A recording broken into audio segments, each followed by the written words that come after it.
sommes à 2 mois de la sortie du film Superman de James Gunn. Un film plein de promesses, plein d'espoir et qui génère et suscite une certaine crainte également, tant l'enjeu sur ce film et le poids qu'il représente est énorme. En effet, il s'agit de relancer la marque DC au cinéma pendant 8 à 10 ans et le challenge est risqué.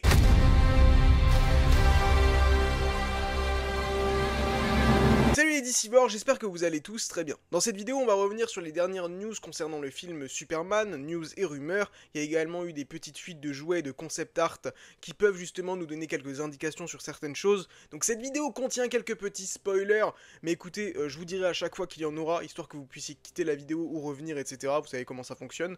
Et puis, on se lance. Juste petit disclaimer, je dois vous parler d'un petit truc qui me tape un peu sur le système ces derniers temps dans les commentaires. Relativement, ce sont toujours les mêmes qui laissent des commentaires pour se plaindre des titres que j'emploie. Alors, écoutez, il y a plusieurs trucs à voir. Quand un titre est putaclic, pour moi, c'est qu'il n'a rien à voir avec la vidéo. Si le titre, justement, contient des éléments qu'on retrouve dans la vidéo, alors oui, la tournure est bien évidemment accrocheuse. Le but, c'est pas que ma vidéo fasse 30 vues. Forcément, c'est du boulot, vous vous rendez pas compte peut-être, mais il y a du montage derrière, etc. Et ce n'est pas mon métier, je le répète. Peut-être pas assez, mais ce n'est pas mon métier, c'est un hobby, donc forcément j'y investis quand même du temps, donc j'ai envie que ça fonctionne. Donc oui, les titres, je ne le cache pas, sont complètement accrocheurs, et c'est volontaire de ma part, c'est accrocheur, mais ce n'est pas putaclic. Putaclic, c'est comme si maintenant, cette vidéo, je disais, j'en sais rien, un truc qui n'aura rien à voir avec ce que je vais aborder dans la vidéo. Là, oui, c'est totalement putaclic, et là, je pourrais comprendre les critiques. Maintenant, si quand un titre est accrocheur, ça ne vous plaît pas, parce que le titre est tourné d'une manière justement accrocheuse, et que vous attendez à quelque chose, et que vous n'avez pas forcément le même truc, mais que relativement, c'est quand même présent, bah, il faut l'admettre. Vous n'êtes pas obligé de toujours le mettre en commentaire, vous le mettez à la limite une fois si vraiment ça vous saoule, mais à chaque vidéo, ce sont quasiment toujours les mêmes. Donc écoutez, je vous mens pas, comme dit, moi c'est un hobby, étant donné que c'est un hobby, je suis censé quand même prendre une maxi dose de plaisir en faisant tout ça.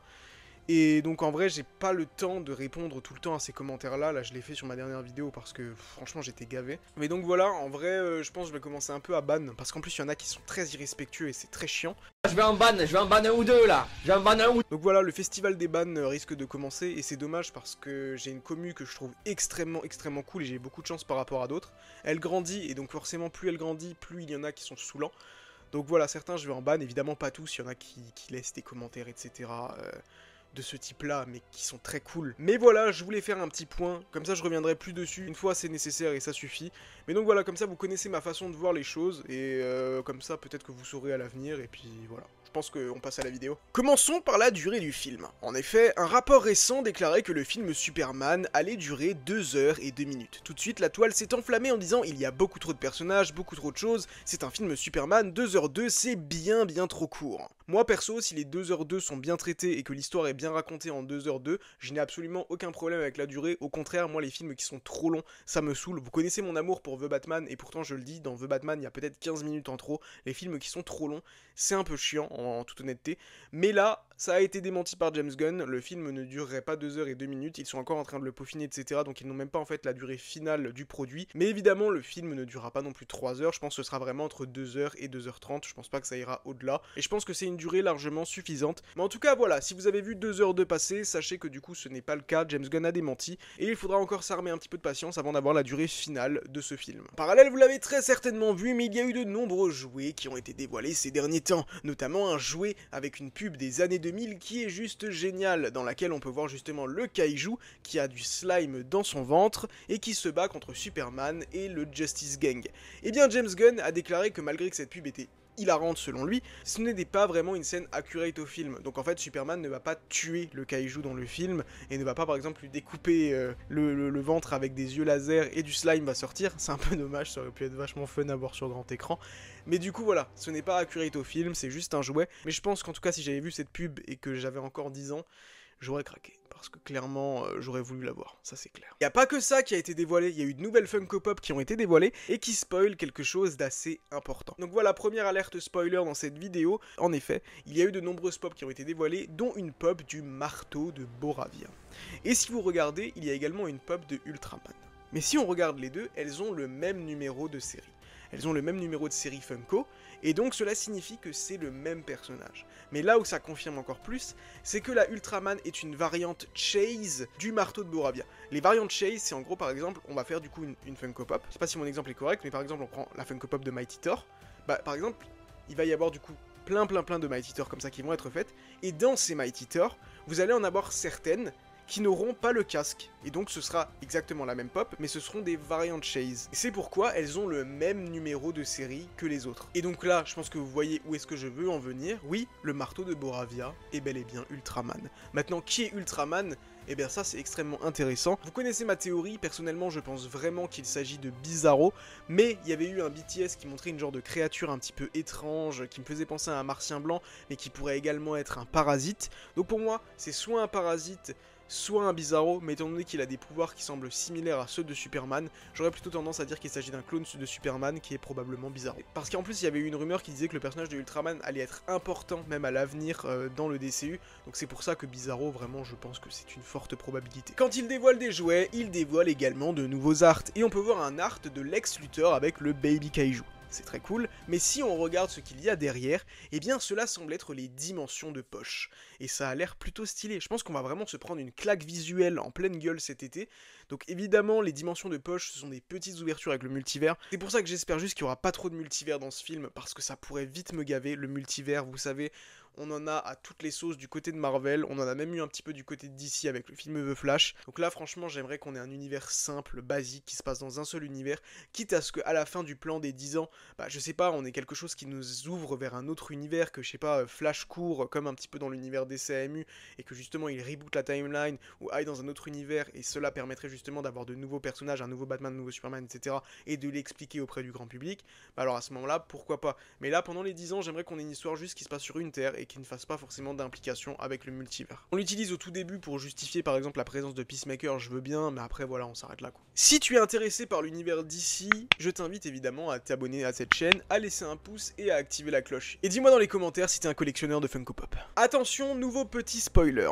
En effet, Humberto González a partagé une image de Brainiac. Avec l'emoji où vous avez les deux petits yeux, cela signifie que Brainiac est dans le film Superman, et cela fait écho aux fuites de post-crédit dont je vous ai parlé il y a pas longtemps. En effet, un test screening a révélé, selon certains scoopers, que la première scène post-crédit mettrait en vedette Brainiac, histoire de le teaser soit pour un Superman 2, soit pour un projet World Finest, soit pour le gros projet crossover qui arrivera dans quelques années, qui sera très probablement le premier film Justice League de cet univers. En tout cas, voilà, on tease Brainiac à la manière de Thanos dans Avengers en 2012, et la deuxième scène post-crédit mettrait en vedette Kyle Chandler, Hal Jordan, afin justement de teaser cette fois-ci la série Lanterns. Donc il y a eu énormément de gens qui ont dit non mais c'est fake, c'est pas vrai, Brainiac il est pas dans le film, il n'y a pas de scène post-crédit, les scènes post-crédit il y en a une, elle est fun, ça n'a rien à voir avec ce que James Gunn avait dit. Bah écoutez, moi j'étais un peu sceptique, je me disais oui, peut-être, peut-être pas, je sais pas, parce que les gens qui le repartageaient étaient quand même assez fiables et assez populaires. Mais là, c'est Humberto González de The Wrap qui repartage, donc évidemment, on lui donne tout de suite beaucoup plus de crédibilité, et on dirait bien qu'une scène post-crédit avec Brainiac a été ajoutée. Et cela donne évidemment du crédit également au fait que la scène avec Hal Jordan est une vraie possibilité maintenant. Cela confirme bel et bien qu'il y a eu des ajouts dans ce film, parce que oui, James Gunn avait bien déclaré, il n'y aura pas de scène post-crédit, il y aura peut-être que des scènes post-crédit un peu fun et tout, bah visiblement, les choses sont en train de changer. Et ça fait écho avec l'article de World of Real qui est sorti il y a quelques heures. Je vous propose de vous lire cet article et qu'on le décrypte en même temps. Après la révélation aujourd'hui de la durée de vie de Superman, bon, ça a déjà été débunké, 2h02, etc., mais ça a été débunké. Après attention, hein, ça a été débunké, mais à tout moment, peut-être que James Gunn dit oui, on a encore des trucs à fignoler, et c'est vrai, et du coup la durée finale n'est pas exactement celle-ci, mais s'en rapprochera énormément, peut-être. La véritable histoire pourrait être ce qui se passe en coulisses. J'ai commencé à me renseigner, et j'ai découvert que la route vers la sortie du film n'a pas été de tout repos pour le reboot, phare de DC Studios. Les tensions sont vives chez Warner Bros, où le PDG, David Zaslav, et les dirigeants de DC Studios James Gunn et Peter Safran scrutent chaque image pour éviter un nouvel échec de la franchise. Selon des sources proches de la production, le film a reçu un accueil mitigé lors d'une première projection test, ce qui a déclenché une cascade de changements. Ça, c'est pas la première fois qu'on l'entend. C'est vrai que la première projection test apparemment était assez mitigée, et ça remonte à déjà il y a quelques semaines, quelques mois, mais entre-temps, il y en a eu d'autres qui apparemment étaient bien meilleures, mais les premières faisaient étalage de beaucoup d'humour pour un film Superman, chose qui pouvait bien évidemment être assez inquiétante. Mais depuis, beaucoup de gens qui ont dit avoir vu ces tests screening, dont des scoopers vraiment fiables, ont déclaré que tous les moments d'humour qui étaient présents fonctionnaient vraiment bien et qu'ils avaient quand même été assez réduits. Le montage original de James Gunn était apparemment plus axé sur l'humour, ce qui n'a pas été entièrement accepté par les responsables. Je vous mens pas, par contre, un truc, si c'est vrai, Parce qu'évidemment, c'est à prendre avec des énormes pincettes. Peut-être que cet article est totalement vrai, comme peut-être qu'il est totalement faux. Vous connaissez, c'est les scoopers, évidemment, on prend ça avec des pincettes. Mais si c'est vrai, vous savez que je soutiens James Gunn et son plan, mais il faut vraiment qu'il arrive un petit peu à se modérer quand même. Parce que franchement, il devrait savoir quand même un petit peu les enjeux qu'il y a, etc. Et qu'il fasse de l'humour avec un Peacemaker, avec certains personnages, je peux comprendre. Mais il faut qu'il arrive à se modérer, même si c'est un mec qui aime l'humour, qui aime les blagues potaches, etc. Tant mieux pour lui, si ça lui fait kiffer et qu'il aime bien. Et il devrait quand même savoir qu'il doit se modérer pour un film Superman, pour un Batman, etc. Tous les personnages ne sont pas compatibles avec le style black potache de James Gunn. C'est un très bon réal qui parvient à véritablement iconiser ses personnages, et on peut déjà le voir dans les trailers. Mais par contre, attention, l'humour goofy, etc., tu peux pas le faire dans un film Superman. Donc honnêtement, si là-dessus il y a eu des gens qui lui ont dit « Ouah mec, mollo », et que d'autres personnes, Zaslav, le conseil d'administration de Warner et tout cela, les actionnaires sont un petit peu là en mode « Ouais mec, attention quand même, ça marche plus trop ce genre de truc, cette formule et tout », donc non, tu reviens en arrière, c'est pas plus mal. Faut pas non plus laisser toutes les clés à un homme, je pense que ça peut être un peu compliqué. En réponse, plusieurs passages comiques ont été supprimés, ce qui a permis de réduire le ton et la durée du film. Plus intriguant encore, l'un des monteurs du film a été discrètement écarté en cours de route, ce qui a conduit à un léger remaniement de la structure du film. Si c'est vrai, ça ferait écho avec la dernière bande-annonce qui était quand même un peu plus dark, un peu plus mature, un peu plus adulte, notamment avec le discours entre Lois et Superman au départ, et pour le coup, je pense que c'est une très bonne idée. Faut pas que ce soit trop dark, faut que ce soit adapté à tous les publics, mais comme dit, pas qu'on rentre dans la caricature de James Gunn. Il s'agissait en quelque sorte d'une mise au point, qui signalait un léger changement dans la manière dont l'histoire était présentée. Certaines séquences clés ont été déplacées et des scènes mineures ont été ajoutées lors des récents reshoots. Bon, des scènes mineures dans le film, mais je pense comme dit qu'il y a de grosses scènes post-génériques qui ont bel et bien été tournées. Le département musical n'a pas été épargné non plus. Un deuxième compositeur a été engagé tardivement pour remodeler la partition, ce qui laisse supposer que le ton était déjà en train de changer il y a quelques semaines. Tout cela fait partie de ce qu'un initié a décrit comme une légère correction de trajectoire. Donc attention, le thème de John Williams ne va pas changer. Le thème qu'on a dans toutes les bandes annonces, qu'on a encore eu dans la dernière bande annonce, c'est le thème de Superman pour l'ensemble du DCU. Et c'est trop cool parce que je le trouve incroyable. Mais si vous regardez, au départ, il commence avec des notes un peu plus en tension, peut-être que ça pourrait être ce score qui a été ajouté. Donc oui, relativement, le thème de John Williams restera la colonne vertébrale du film et ce sera le thème de Superman principal dans le DCU. Mais à côté, il y a peut-être des moments un peu plus sombres, un peu plus trucs qui ont été ajoutés et donc la musique s'y est formatée. Et ça, c'est sûr parce que comme dit, la dernière bande-annonce sortie il y a 2 semaines et s'ils avaient vraiment décidé de changer complètement le thème du film, clairement on n'aurait pas eu ce thème là dans la bande-annonce, et là ça confirme bel et bien encore une fois, et même James Gunn l'a confirmé déjà plusieurs reprises en interview, le thème de John Murphy, le thème remixé de John Williams sera le thème de Superman dans le DCU. Au total, environ 25 minutes de séquences ont été supprimées des versions antérieures, ce qui donne au montage final un aspect plus dépouillé. Ces ajustements témoignent d'un studio soucieux de bien faire les choses, d'autant plus qu'il s'agit du premier grand film de l'univers d'ici réorganisé.